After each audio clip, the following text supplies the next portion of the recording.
Hi, this is Greg Lui-Kwan, again coming to you from Pauahi Tower at 1063 or so Bishop Street, Honolulu, Hawaii, in the exhibit titled 1942 to 1982, 40 Years of Surfboard Design and Surf Culture. I started studying surfboard design in 1964 when I got my first balsa gun as my first surfboard. Today I will tell a few stories about the development of the Balsa Surfboard. And the board I want to show you first is one that was made by Bob Shepard for Surfboards Hawaii. Surfboards Hawaii was founded in December of 1960 by Dick Brewer, and Bob Shepard was a mentor to Dick Brewer along with Mike Diffenderfer. And the board that I have here is a 10-6 gun made in, as I said, the 1960 to 61 time frame. And what I like about this board is that it shows the craft that Bob Shepard learned from his mentor, Joe Quigg. Joe Quigg and Matt Kivlin were proteges of Bob Simmons, who is credited with developing the Balsa surfboard in 1946, post-war. The next thing I want to share with you is how the Balsa board came to Hawaii. Wally Froisett, a big wave pioneer, and his protege, George Downing, and their friend Russ Takaki, after World War II, traveled to California. The year was 1948. They traveled up and down the west coast of the United States in California, and they met many surfers. One of the most noteworthy surfboard pioneers of the 20th century is Bob Simmons, and Bob lived in the Los Angeles area. The year was 1948. Bob had been working with balsa for 2 years, and the boards that Bob made had fins, which was invented by Tom Blake in 1935. Both things were quite new revelations to the people traveling from Hawaii. And George Downing returned to Hawaii and in 1950 made two surfboards, which I believe to be prototypical of the modern big wave longboard gun, two 10-foot balsa boards. And I have a picture of one of them that I took a few years ago. George fine-tuned his big wave balsa gun design, and he used it at Makaha, and he built into the board something that I think was quite unique. Maybe he didn't invent it, but what George did is he put in a walnut wood slot that he fiberglassed into the board, and this allowed him to change the fins that he used for the board, and when he found the right fin, he glassed it in. And I believe that's the same fin that's in the surfboard today. He called his 1950 balsa board the Rocket. The reason I like balsa surfboards are twofold. My very first surfboard in 1964 was a balsa gun.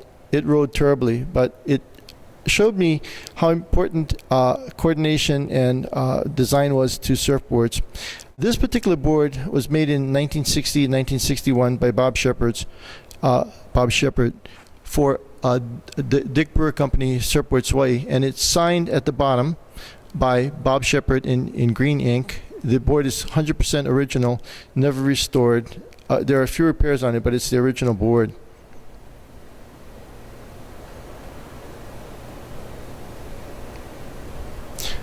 One of the things that I would love to own, but they're so few and rare, is a Joe Quigg gun. And this is one of two Bob Shepards that I have that most closely resemble the balsa big wave gun that Joe Quigg developed in about 1948 when he cut out the middle of a board and used it to surf big rincon in California. I have long admired the skill and craftsmanship of Joe Quigg. He is so meticulous, and his boards are some of the best ever made in the 20th century. This particular board was made by Bob Shepard and Joe Daniels about 1960 or so. Some people say that Swimboats Hawaii was founded in the late 50s, and some people say that it was founded in 1960 or 61.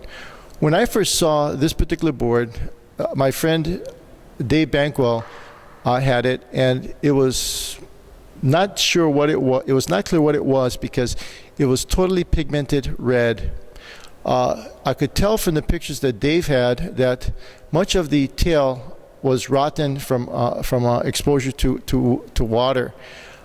This board was restored by Randy Rarick, and I had to buy it at an auction. I tried to buy it before the auction, but Randy wouldn't have it because it was so important. What attracted me to the board when I first saw it in its original condition about 15 or 20 years ago were the lines on it. And this is very typical of the kind of big wave guns in the 10.6 to 11-foot range that Joe Quigg made for Walter and Flippy Hoffman and Buzzy Trent.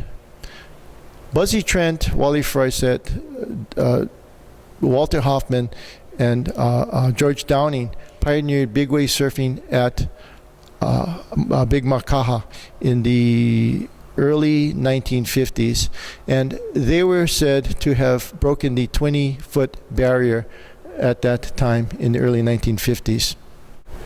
Here is the fin to the Bob Shepard, Joe Daniels Hawaii swim boats, a 10.6 balsa gun that I have, and it's very typical of the keels type fins that were used in big wave guns in the early 1960s and the late 1950s.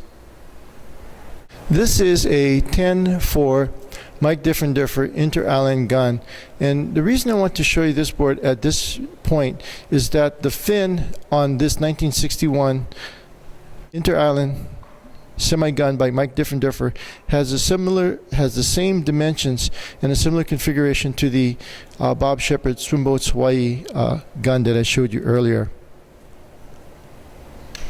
The next board I want to show is a 1956 or so Hobie Surfboards Balsa Makaha gun. This features a pintail, which is one of the rarest and most collectible of all the Hobie boards. This has a low number 179. Hobie Alter built surfboards in his family garage in Dana Point, California from 1950 to 1953. In 1954, he founded Hobie Surfboards and started production. His shop foreman in the 50s through 1967 was a gentleman by the name of Bosco Burns, who was one of the best glassers in the world, who moved to Hawaii and worked for Phil Edwards Honolulu for several years before Phil stopped producing boards in Honolulu. That was 1966-67. The fin you see is a very small fin, which is the original fin. You can tell from looking at my hand how small the fin is. Experimentation in surfboard design was taking place during this period of time, and the fin, which later became accepted as the standard, can be shown in a 1957 Pat Curren balsa gun that I have here. That's 10-foot 4-inch. Pat Curren came first to Hawaii in 1955, and by 1958 he was well established as one of the most important big wave pioneers. He, along with Mike Stang and Greg Lui, surfed Waimea Bay in 1958. It was believed to be the first time that surfers had tackled Waimea Bay since the death of Dickie Cross in the episode with Woody Brown. I think that was in the earlier in the 1950s. Pat Curren was noted for creating, according to Fred Van Dyke, the ultimate Waimea gun in the late 1950s. And in this piece, which was made in 1957, you can see the stiletto stylings of Pat Curren. And the fin that's on this board is very representative of the state-of-the-art in the 1954 to 1958 time frame. If you look to the next board, which is a 10-foot balsa gun, made by Joe Daniels, who you may remember was the glasser for Bob Shepard's, you can see that the same profile is copied there on that board as well. I shouldn't say it quite that way, because that board is probably made in and about the same time, and perhaps earlier than the 1957 Pat Curren that I have. I'm fairly sure about the vintage of the Pat Curren balsa gun that I have, because I bought it from the original owner, who explained to me the year that he bought it and had it made for his wife, Shirley. I bought it from a gentleman by the name of Wallace Wong, who's a retired postman. The next balsa gun I want to show you is one that was made in the mid-1950s by Joe Daniels for a gentleman by the name of Joe Pang. Joe Pang is the father to Dennis Pang, one of the lightning bolt and surfline shapers, and who is still working today on the North Shore. What's interesting about this board is the fact that it is nearly all original. I had a full glass-off restoration done on this board about 5 or 6 years ago. The thing that disappointed me when I first bought the board about 15 years ago, this would have been like 1990 or so, was the fact that there was a silhouette of 2 lightning bolts in the nose. And when I first saw it, I thought, oh, some kid in the 1970s painted on some lightning bolt stickers onto the nose. And it just kind of ruined the whole thing, because it was otherwise not quite pristine, but it was all original. And I was just so upset until a friend of mine, Ben Marcus, wrote a book called 365 Surfboards, which he allowed me to edit. And during the research for the book, Ben interviewed Dennis Pang, and Dennis said, I remember that board. That was my dad's board. And Dennis, who lived next to Jory Lopez, was fond of telling Jerry that he and Jack Shipley were not the first ones to put lightning bolts on their boards. It was Joe Pang who had Joe Daniels put the 2 lightning bolts on a board when the board was made in the early 1950s. So this you might look at as the first lightning bolt.